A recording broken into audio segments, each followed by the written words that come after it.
Well, welcome back to another Skills Workshop, episode number 30. AB, we made it, thank God. 30 weeks of delivering the Skills Workshop every single Friday with topics and relevant information that you guys need in the field. Why? Why do we know that? Because you guys send in the questions. Adrian, something that we discussed last week I think was really important about the listings and the final push through till Christmas. Thank you and congratulations to those people that did send through some information on the listings they actually got over the course of that week by having those conversations and really understanding those three key elements that we touched on. This week, Adrian, I thought it was just as important. Some markets that we're seeing throughout the McGrath network, it's more challenging than what it was 18 months ago. Yes. It's more challenging than what it was 6 months ago. Yes.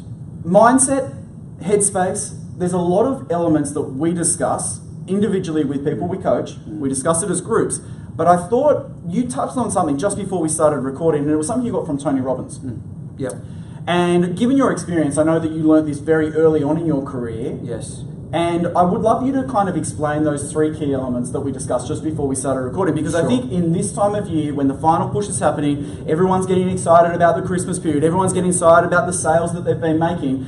Spring period is here, right? Some markets, some pockets, it can be more challenging than what it was same time last year. Absolutely. So a lot of the discussions we've been having around the group, Troy, have got to do with headspace and energy, okay? And in my opinion, headspace and energy is 60% of our industry, okay? The other 40%, which is negotiation skills, product knowledge, etc., that is very learnable, and it's very contingent. But we find that headspace and energy is something innate that constantly needs to be reviewed, okay? Because what we're dealing with, Troy, is a brain, which we all have, which is a 2 million year old organ that is programmed by default to focus on scarcity, fear, and always defaulting to the negative. And it's a real process for us to actually ensure we're very proactive around shifting that software, if you like.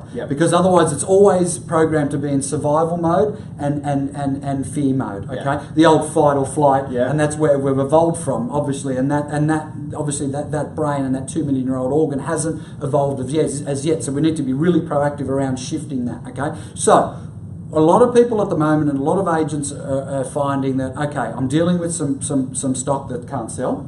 I'm dealing with some vendors which are really stressed out, okay, because financially they might be in a situation. They're dealing with some buyers which are really frustrated. They're going to have a forced break over that Christmas period, so cash flow can be an issue because they may not sell anything until February, which may not settle until April, okay? So when you start thinking about that, headspace and energy, we need to be completely on top of, okay? Because this is a real issue. Okay, so if you're finding yourself, team, in that space of not being in a great mindset, not being in a great sense of energy or headspace, the first thing I need you to do is ask yourself, is it one of three things, okay?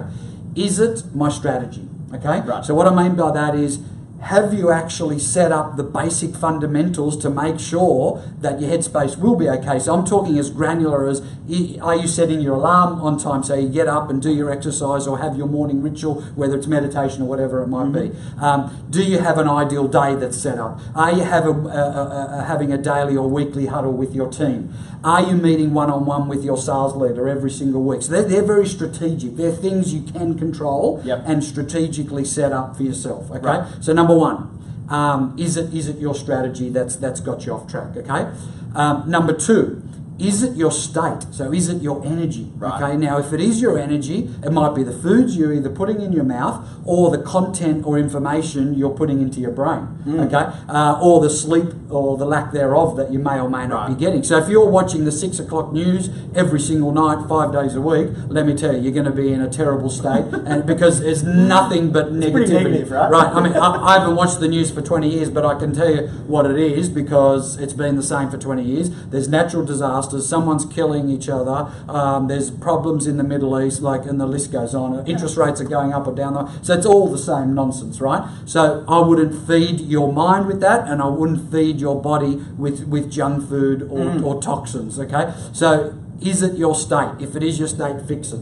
The last and most important one, which is usually the case, Troy, is it your story? Okay? Right. Have you convinced yourself that the market's bad? Well, the market's only bad if you're not controlling the controllables. And the controllables is offering incredible service to every single person you meet, turning up to meetings 5 minutes early, being super prepared, offering world-class open for inspections, having the crucial conversations with your buyers and your vendors face-to-face weekly. So we've talked about that, about meeting your buyers weekly and meeting your vendors weekly, exactly, and offering your buyers vendor-like service, so weekly update, weekly face-to-face, and obviously providing them a report and speaking to them on most days, okay? Right. So control the controllables. Is it your story? So have you convinced yourself that that either the market's not good, or my vendor doesn't want to sell, isn't motivated, or my vendor's crazy? We hear that a lot.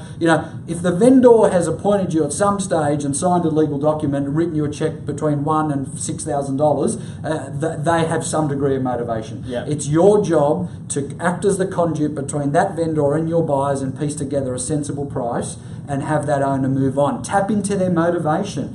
If all they're after is a $500,000 changeover because they're downsizing financially, well, that motivation's not going to change, number one. Two, that gap's never going to change. Sure, pricing might change. So it might be going from 2 million selling and 1.5 million buying, Yep. but that might now be 1.8 and 1.3 respectively, Yeah. So you've got to tap into their motivation, pick up your clients, your vendors, put them in your car and drive them around to properties that will be their next home. Get them emotionally engaged with the next property because they need to shift from their home being a house, because it's still their home. They need to make that mental transition that it is a house only and it's an asset, and the next home that they look at will become more emotive around that. So pick your vendors up, drive them around, show them properties that they're looking at, okay? Because that fundamental gap won't change. So in summary with that, take a pulse. If you're out, if your headspace is off or your mindset's off,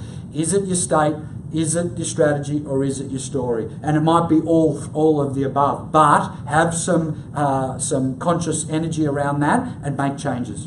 Adrian, can I ask you, during the course of your successful 30 years, 25 years with McGrath, being one of the top performers in the country in real estate sales, when you missed out on listings, when things didn't go according to the way you would like them to be planned, how long did it take you to bounce back, to get back in the rhythm of the successful number one agent, top 1% around the country? How long did you allow yourself? Because I know that's a common question that we get around the grounds. Hey, listen, I've gone and pitched for 6 pieces of business and I've missed 5 out of 6.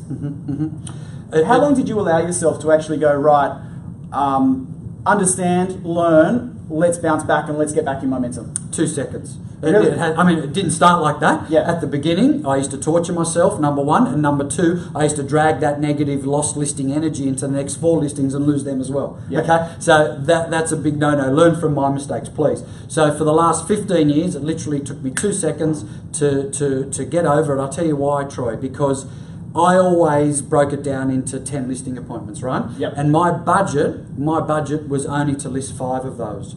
I was constantly in surplus, not deficit, because my appraisal to list ratio was always 7 out of 10. So essentially you set the expectation with yourself that you weren't going to get 100 of the business you pitched. No way. No, it was always my budget was 5 out of 10. Yep. I'd average about 7. So losing those 3 was just one of 16 activities that took place in the day of an agent or a day in the life of Adrian Bo, if you like, which is losing a listing, approving a signboard, meeting with your team, winning a listing, getting an offer and acceptance, again, losing a listing, prospecting. It was one of 16 things that, so I was like, okay, next, what, should I have a cappuccino or a macchiato today? Like, literally, I'll just go on to the next thing. A bit like when you're at a listing appointment and someone says, what's your fee? And you say 2% plus GST. Are you thinking the 13th or the 20th as your auction date? Rather than saying, oh, it's 2%, but, like... I can discount. Yeah, exactly. So, it's 2% plus GST, bang, let's talk about the auction date, Yeah. It's a bit like losing a listing, great, okay, what's that prospecting I need to do now? So it really should just be a conduit into the next piece of activity for that day. Yeah, and the other thing that I noticed from that, Adrian, is if you miss a listing and then you go to the next listing and you have bad energy, guess what? The owner's going to pick up on that. And that's the first time they've met you. Yeah. So, great question to ask everyone that's listening to this episode. How long is it taking you to bounce back? What are the things that you're doing to get you back on track? And are you actually having it as the 3 things that we've just discussed around your story, your state, or your strategy? Yeah, correct. Absolutely. And I gave up 15 years ago, Troy, asking the vendor why I lost the listing. I'll be honest with you. I don't think there's any upside to that at all because I already know the answer. The answer is was either in the 20% of listings I was never going to get, because we know that formula, which is 20% you're always going to get, 20% you're never going to get, and the 60% is actually up for grabs. So it was either fell into that 20% or I wasn't good enough. Very, very simple. But if you do ask the owner, their response is always going to be the same. They're too polite to tell you weren't good enough, so they'll say, oh, it was fees, or it was an agent that I had previous dealings with, it was a family connection, whatever the case. Or it was a flip of a coin, we've heard that one. It's not. It's just you weren't good enough or it fell into that other category. And guess what? There's nothing I can do about that. So I need to move on to the next 4 listings and focus on those. Thank you so much, guys. Episode number 30. Now, Adrian, if anyone wants to know more about what Tony Robbins is speaking about, we've actually found the clip where he discusses a lot of this stuff on YouTube. We're going to put the link on McGrath TV on the internet, so you can go and have a look at that or reach out to Adrian.